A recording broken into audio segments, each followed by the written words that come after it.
Between the magazine. I am elated to be here today to sit down and have a real candid conversation with Jeremy Wright. How are you doing today? I am very well, Takara. How are you? I'm well. Let me start by asking you, as a Black man in today's climate, how are you? What are you thinking? What are you feeling? What's going on in your world? Well, I would. That's a difficult question, but a very simple one, all at the same time. Um, I'm physically well. I am. I'm actually. I'm probably encouraged today, um, while disappointed at the same time.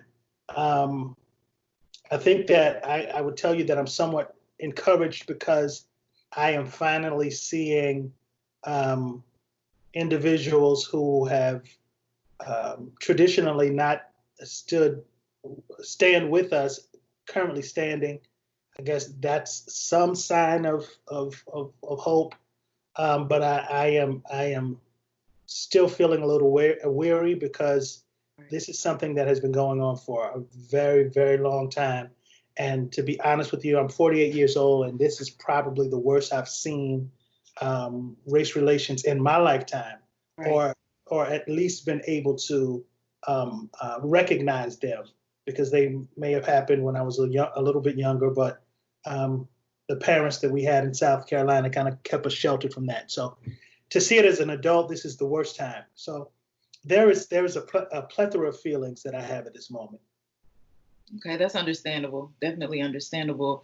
I will say there's several things that I want to discuss with you, but just coming from a raw personal feeling, when I saw your video on last week, when you spoke about everything that's going on and the role of the church and what's going on, specifically the white church, there was one thing that you said in your video that brought me to tears.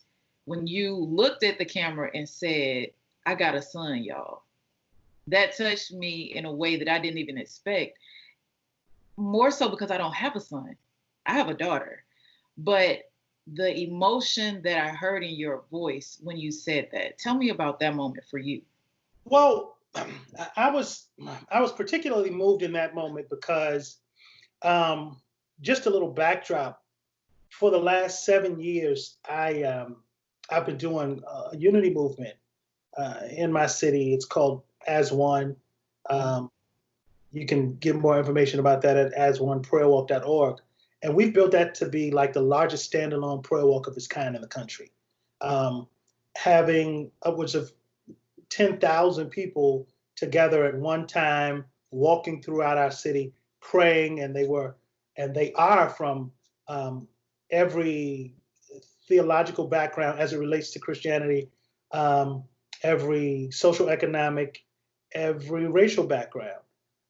They would join us there. And I have built a number of different relationships with white pastors throughout the last 7 years. And the reality to this is, in that moment, um, I had just gotten a text message from um, a white police officer who, at the very first prayer walk, he and I became friends because we do this thing called Insta Fellowship. And during this moment, I tell everybody to go take a picture with somebody that doesn't look like you. Oh, Um, and in this Insta Fellowship moment, these people would then share information and become friends and try to live life out together. I mean, he and I connected. He at the first one he came up on stage and he took a picture with me, and then a couple of weeks later we found ourselves in the same restaurant, and we started to develop a real friendship from it. And his message had just come up across while I was giving my monologue, and I started to think about that because he knows me. right. He doesn't know my son. Mm, And I thought about the fact that while I may be able to, at minimum, maneuver throughout my local area very freely because all of the cops know me, he's that unity guy. he's that guy. I thought about the fact that my 14-year-old son, who lives in Maryland, like he wouldn't be getting a text message from a police officer like I was getting in that moment. Right. So, and my immediate thought was, is it enough to love me? Hmm. You know what I mean? Right. Right. While I did appreciate the sentiments, Mm-hmm. I told him, if you remember, I said, I love you too. Yes. Because I didn't know if he was watching or whatever the case may be. But in the moment that it came across, I said, I love you too. And right after that line of, of conversation is when I said, I got a son, because I was trying to talk, but that was processing at the moment. That's what happened. Mm-hmm. You know what I'm saying? So that's where that came from. Wow. Okay. So let's jump right in and talk about the purpose of that video that day. And there's been several that I've seen that you've done just over the course of the last week. What is the role of the church and religion as it pertains to racism in this country? Well, I think that, and I said this, I did an interview yesterday on local radio here. And to be honest with you, I think that the church is the blame. And I'm saying that as a minister of the gospel of the Lord Jesus Christ. I think that the church is responsible for what we see in this country, because the reality is we stand on the principle of it's God that we trust. It's printed on in God we trust. Everything we try so hard to convey the message that our country was founded on Christian principles. Right. That's what we articulate. That's what we consistently expostulate to people, is that we are built on Christian principles. However, the reality is that Christianity in a subjective theological expression is only idiosyncratic. It's individual, right? And it's all about what it is that we believe. And I think that Christianity, the church, is responsible for one, because we have allowed rogue teachings and rogue individuals to hide up under an umbrella of Christianity, without calling it out, or without speaking to that particular thing, or without us holding them the just accountable, period.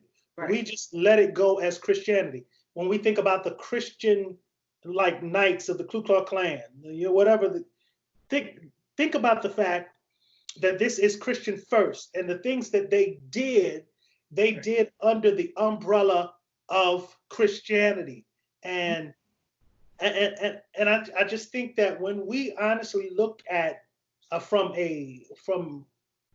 the right position at what we have spewed as truth in our country, in our communities, we have not done enough to stand up. And here's the thing: I called out our white brothers and sisters because I do think that Black Christians do what they think is right when it comes to this message of racism. When we think about the civil rights movement, it was promoted mostly through African American Christians.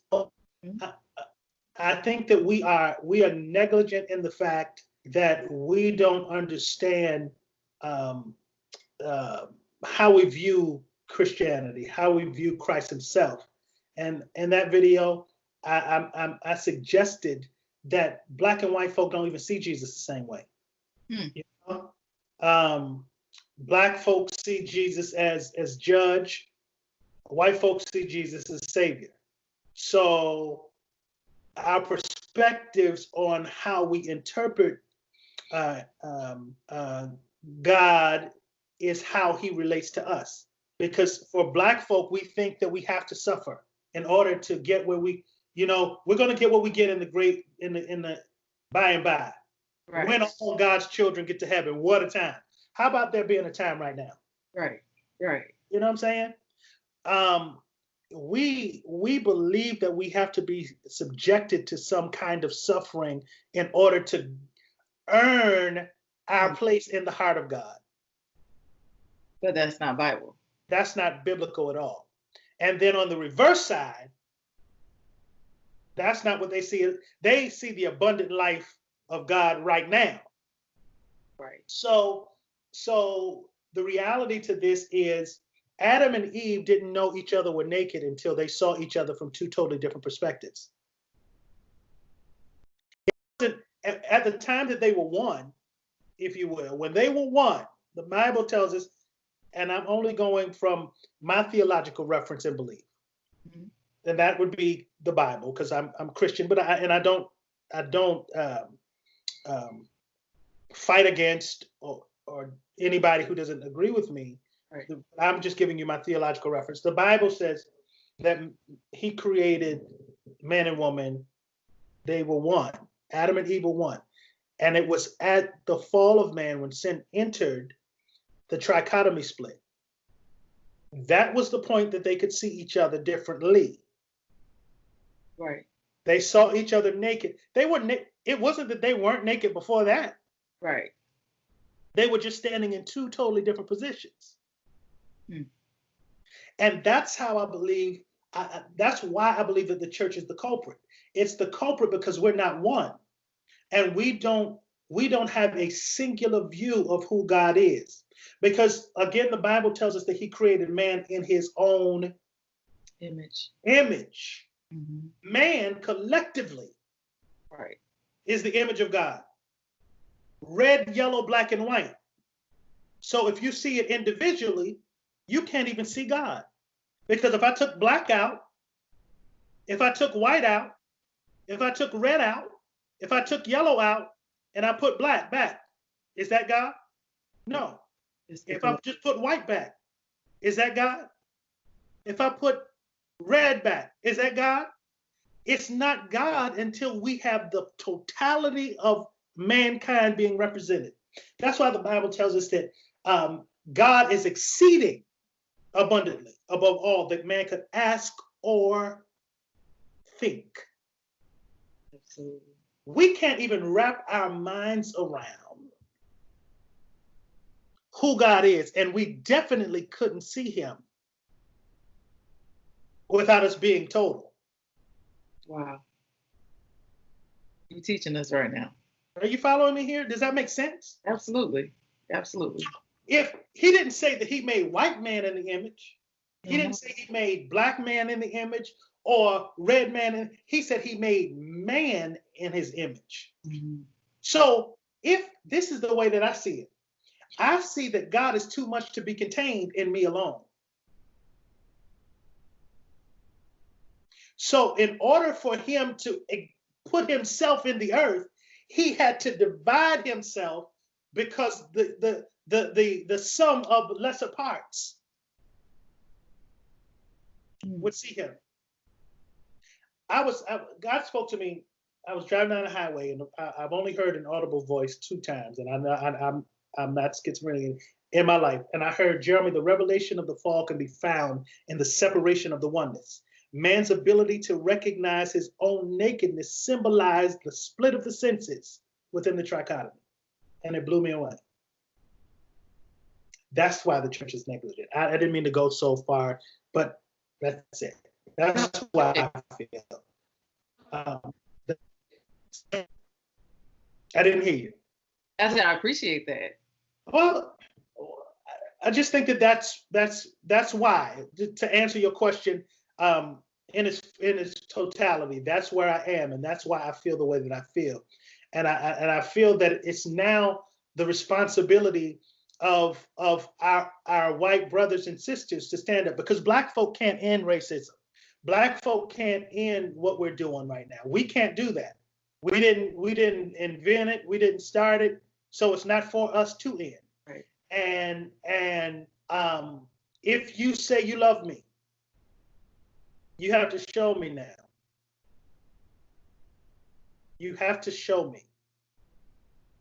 Because love is an action, a verb. It's not something to just, okay. It's not an adjective. Right, right.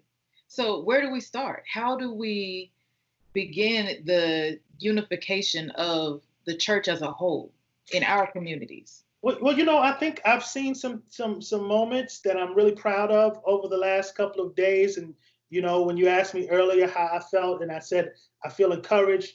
I feel encouraged, and where we should start is what we're seeing happen in small part, but it needs to happen in a larger part. I think we start with open communication and conversation about that. Well, truthful conversation, right? Yes. Truthful conversation. The fact of the matter is, I've been in this right here, this phone is worrying me to death, because I've been in conversations with people who just don't understand. They don't get it. But America has a price to pay, and it's because, one, we have lied. We have said, we have tried to make people think that it was about God, and that's not America's. It's not about God at all. So that's what we need to start with honest conversation about our theocracy. When we speak to truth to power, particularly from theological references, it wouldn't be us speaking up to power like the leadership that we have today. It would actually be speaking down, because God is the greatest power. Wow. Are you following me? Yes, yes. So I think that we need to have conversations that are very honest about where we are and who we are, and repent. First, we're liars, and the Bible tells us that liars won't tarry in His sight. Okay, because there is no way that you love me and don't stand up for me. There is no way that you love me, and I don't know how much of it you saw, but you wouldn't love me and kill me. You wouldn't love me and vote for legislation that actually harms my children. That's why I have such a problem with the term pro-life. Bothers me. Absolutely. I wanted you to speak on that. Yes. What do you want me to speak about it? What pro-life means to you, and what the definition of pro-life should be. Well, pro-life doesn't mean anything to me. It means that I see a lot of people lying. When I see the word pro-life, I almost see that as a clarion call. It's a dog whistle to me. Because I think that pro-life, depending on perspective, white church, black church, I believe that a black person could be pro-life. I believe that a white person could be, but I don't think that most of them are. And I say that because if you're not, I was having a conversation with a pastor here, and he was talking about abortion and homosexuality, and we hear about those often, but we don't hear about racism. You will get up and you will talk homosexuals and abortions are wrong. But here's my problem with pro-lifers, and I said this, and I've gotten quite a bit of positive feedback from white and blacks, but whites particularly, who said, I never saw it this way. But if you're not pro-life my whole life, you're telling a lie. If you only want to force a woman to have a child and not abort it, but then you vote for politicians who write laws and legislation that actually hurts the lives of the children that you have forced women to have, you are telling a lie. Absolutely. Okay? I love that. Absolutely. So you're not pro-life, you're anti-abortion. And I don't have a problem with you being anti-abortion, but don't say you're pro-life. Because if you're not pro-life my whole life, and I got to tell you, I got a shirt coming out through Brother Strong that says pro-life my whole life, and I want all of your patrons to make certain that they get one. But if you're not pro-life my whole life, and my whole life it doesn't end with me being born. And I definitely don't want it to end with your knee on my neck in the street. But what I'm seeing now, and I had to talk very candidly with some of our supporters here in Fayetteville, and I said, I told them that I've seen their trips to Washington for pro-life marches. I've seen those, but it wasn't until recently that I'm seeing you stand in and I'm saying prior to that video that I'd never seen them stand with us, period.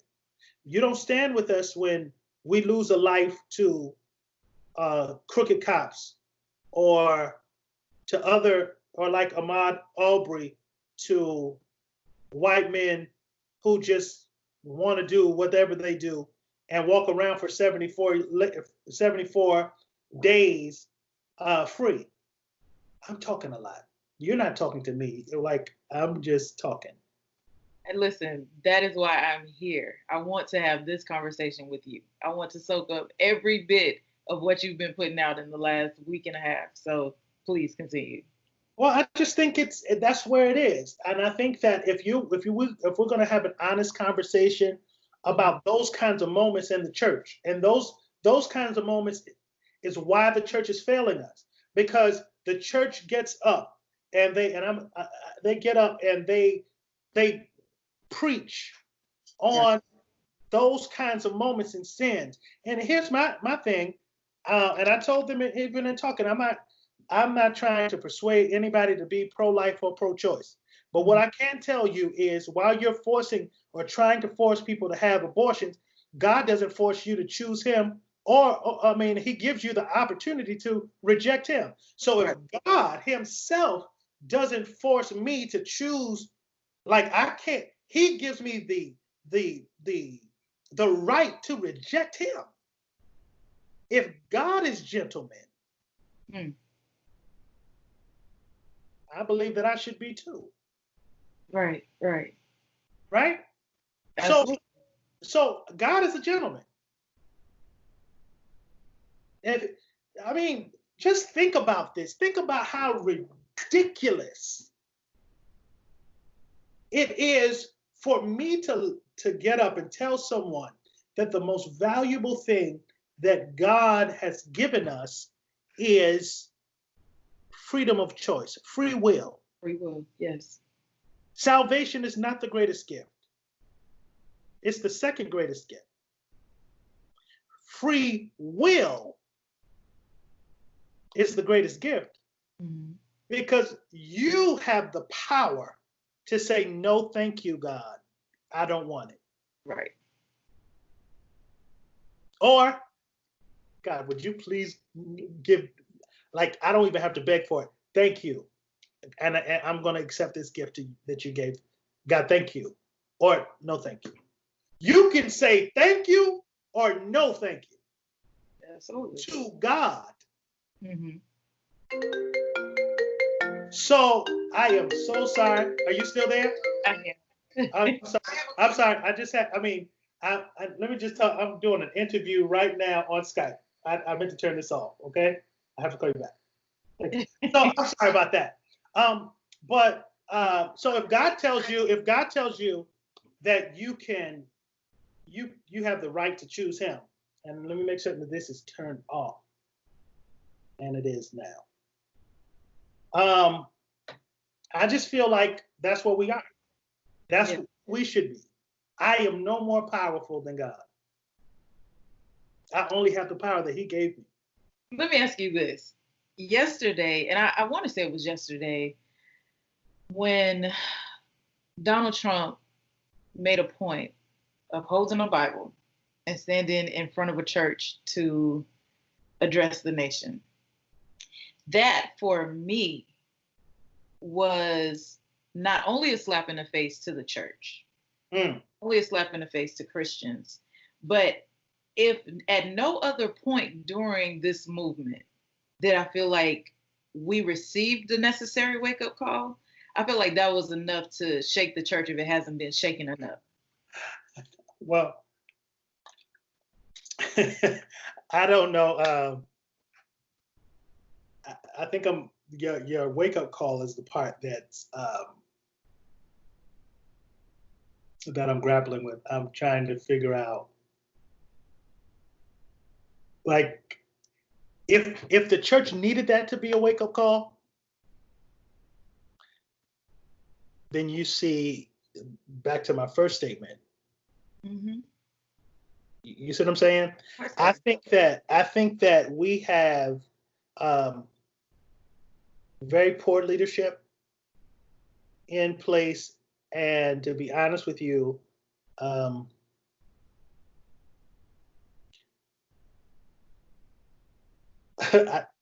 don't have words for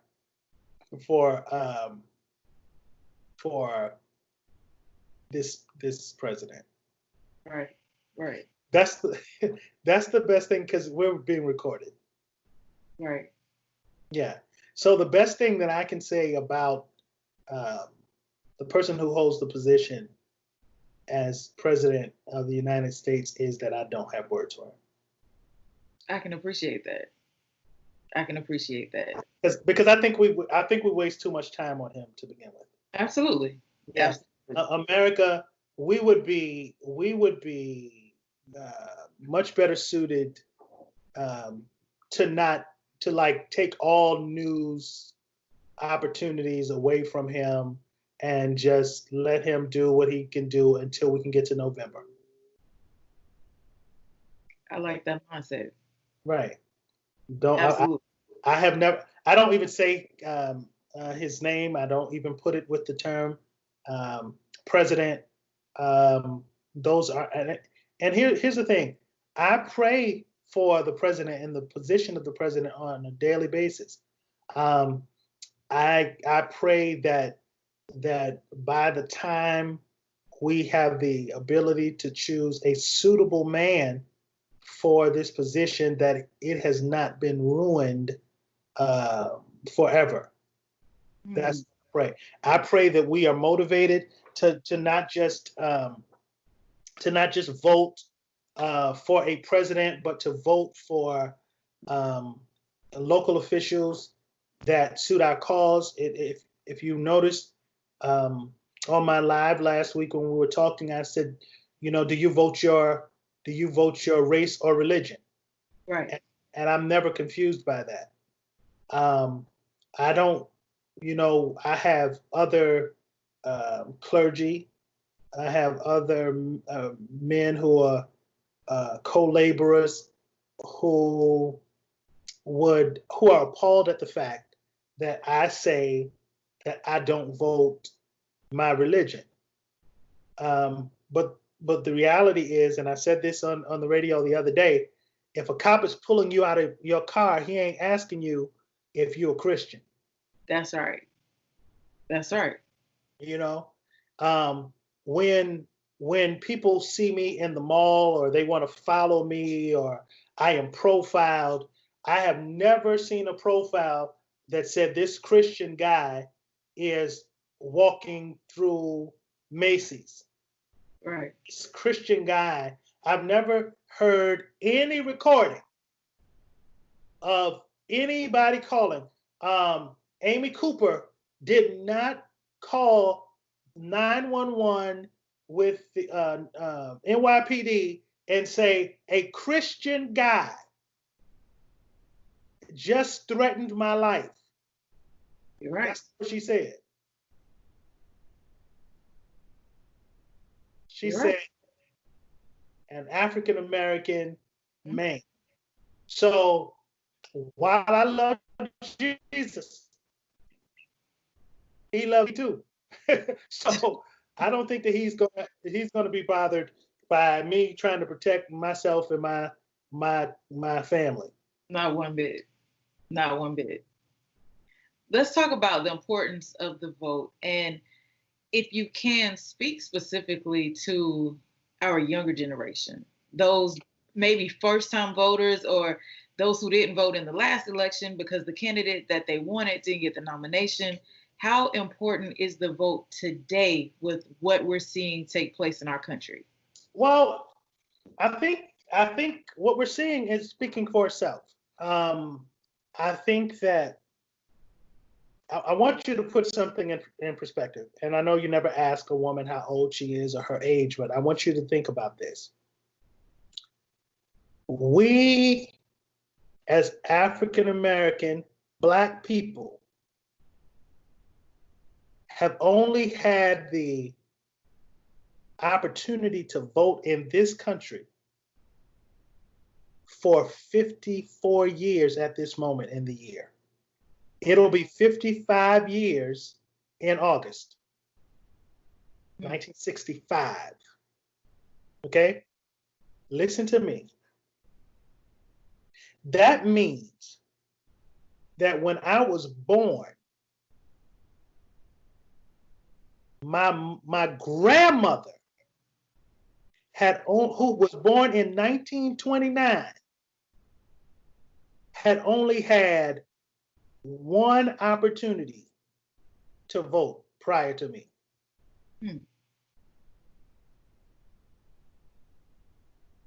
Wow. No, she had because it was the next presidential election was she had 68, 72, 76, 80, 82, from that point. But my grandmother, who was born in 1929, had only had the 1968 presidential election to vote in. One time before I was born. So to tell you how vastly important voting is, it's not something that I can articulate, but I would say and suggest to everybody that you just put in the framework that I was born in 1971, 6 years. So I think that might be that should be the framework for a campaign. Like, when were you born? In 65. Put those together. 6 years before I was born, people got the right to vote.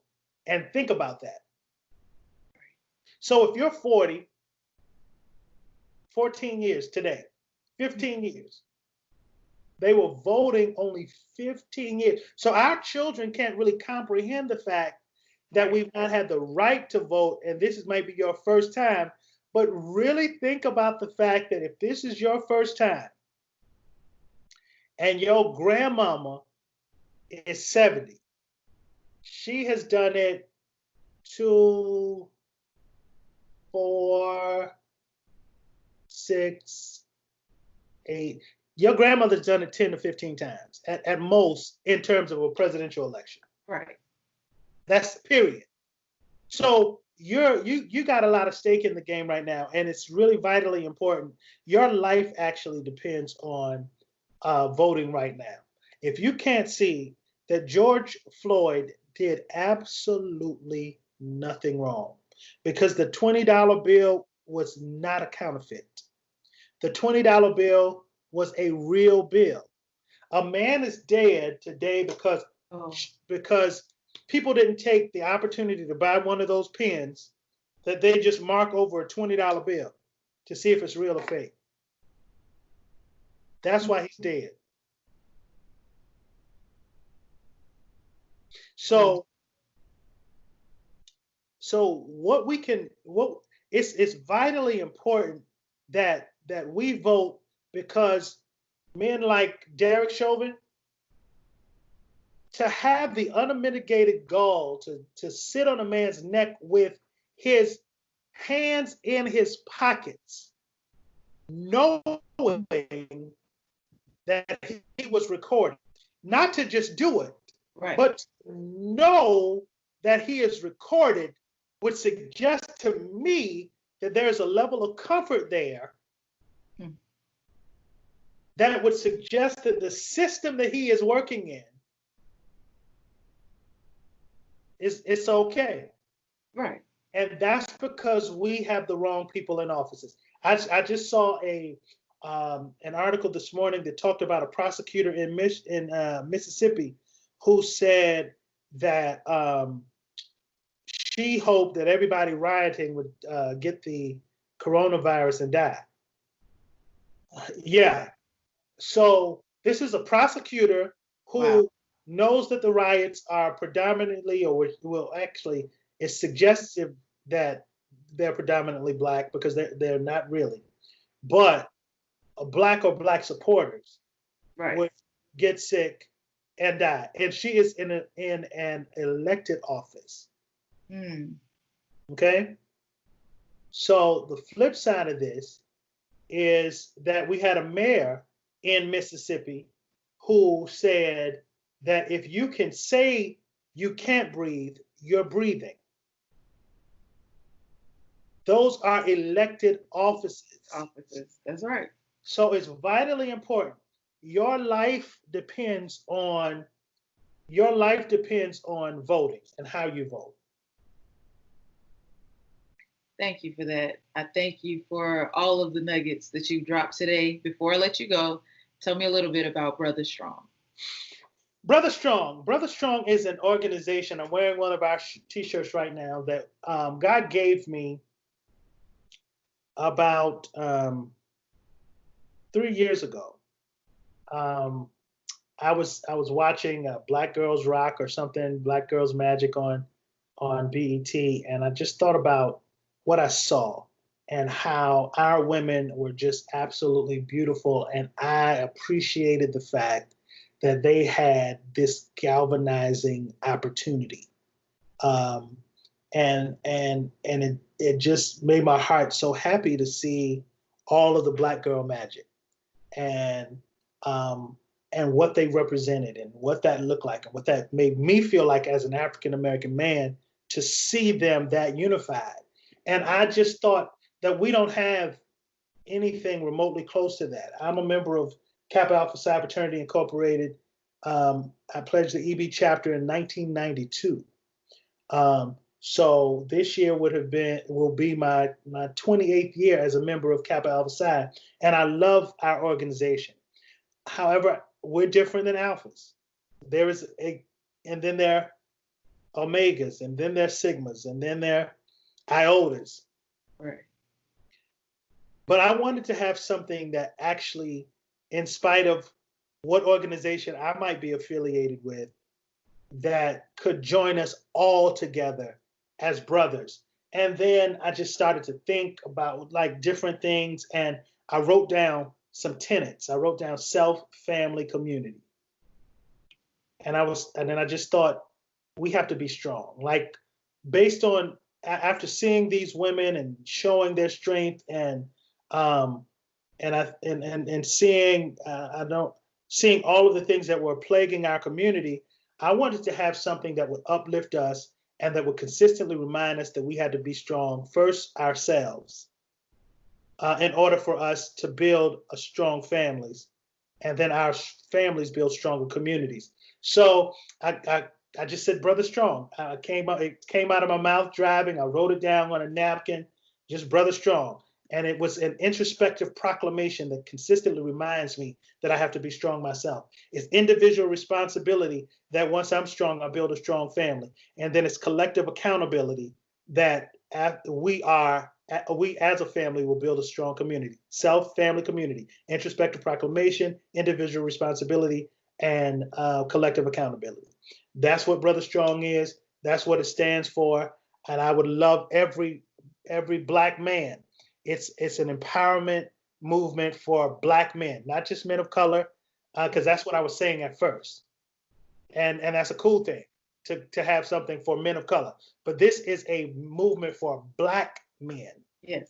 To be strong, to remind you that no matter how he's on their necks, we're gonna keep moving. No matter, like, we are going to keep moving, and we're gonna be strong, and we're gonna build strong families.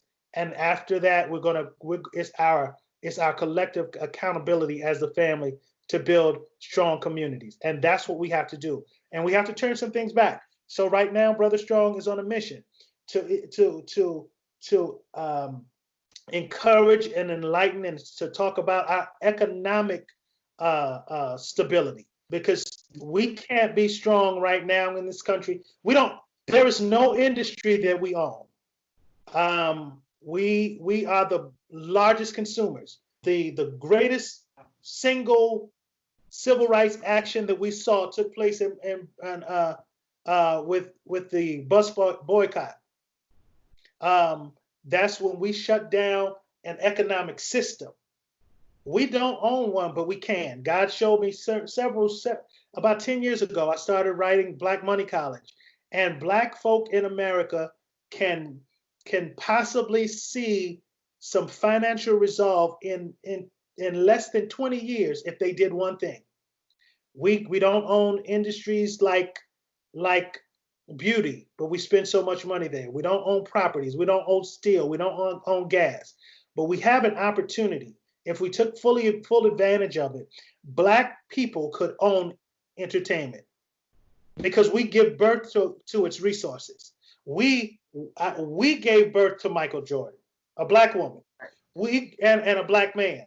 We gave birth to LeBron James. We gave birth to Kobe Bean Bryant. Those are the resources. We gave birth to Jay-Z and Beyonce and Monet Janae. We give birth to them, but then we turn our resources around and we give them to Jewish men to manage them and make money and do that kind of stuff. Right now, we can in 10 years own entertainment by first sending our children to HBCUs. We got billion-dollar industries with Alabama and Clemson and all of those places making money off of our. Dabo Swinney turned my stomach, and I was cheering because I'm from South Carolina, although I live in North Carolina. When he said he'd retire if his players got paid, then retire. Retire to but then he turns around and signs $100 million contract with Clemson. Now he doesn't want the men who play for him to get paid, but then he gets paid and his children and their futures are secure, and he can make those kind of statements. And guess what we're going to do? You're still going to buy Clemson stuff. You're still going to go there.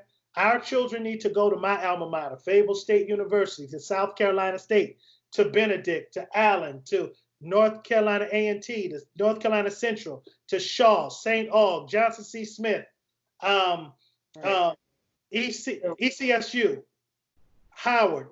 Say that again? I said Spelman, Morehouse. Spelman, Morehouse, Bethune-Cookman, Southern.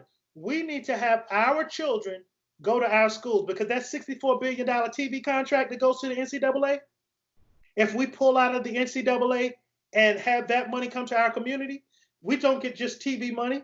We get ticket sales for attendance. We get merchandising. We get hotel and lodging. We get food and beverage. All of that stuff we can keep right in our community, because those schools are, guess where those schools are built? In our communities. Yep. So if all of the blue chip from North and South Carolina go to schools in North and South Carolina, then we got to build hotels around our schools. We have to build bigger stadiums, because the tickets, they are coming to see our children. So we can own something. We just have to, Brother Strong, we got to be strong. So I didn't mean to get off on that whole tangent, and I know we're going over our time, but that's what Brother Strong is. It's a galvanizing movement to empower Black men through education and activation, you know? Okay. So I like your t-shirt that says love the Black man, or thy Black man. Yeah. That's a big thing. So we need to make sure that you get your own t-shirt. Absolutely. Tell everybody where they can follow you and where they can get the shirts. Well, brotherstrong.com is not up yet, but I do own that, and it'll be up soon. You can follow me on Instagram and Facebook. You follow me. You know, I'm Jeremy Wright in Fayetteville, North Carolina, because there are a number of different Jeremy Wrights. On Instagram, I'm JD Wright 07, JDWRIGHT 07, and I haven't been doing as much on Instagram as I need to, but follow me, please. Let's get this popping. And once you get there, I'll keep you posted. You can follow Brother Strong at _ Brother Strong on Instagram, or you can follow us on Facebook page on our Facebook page at Brother Strong. Thank you so much again for your time today. Thank you for your wisdom. And I look forward to not only seeing more of you, but hearing more from you during this movement. Thank you. Thank you so much, Takara. I totally appreciate you. And I'm going to stop the recording.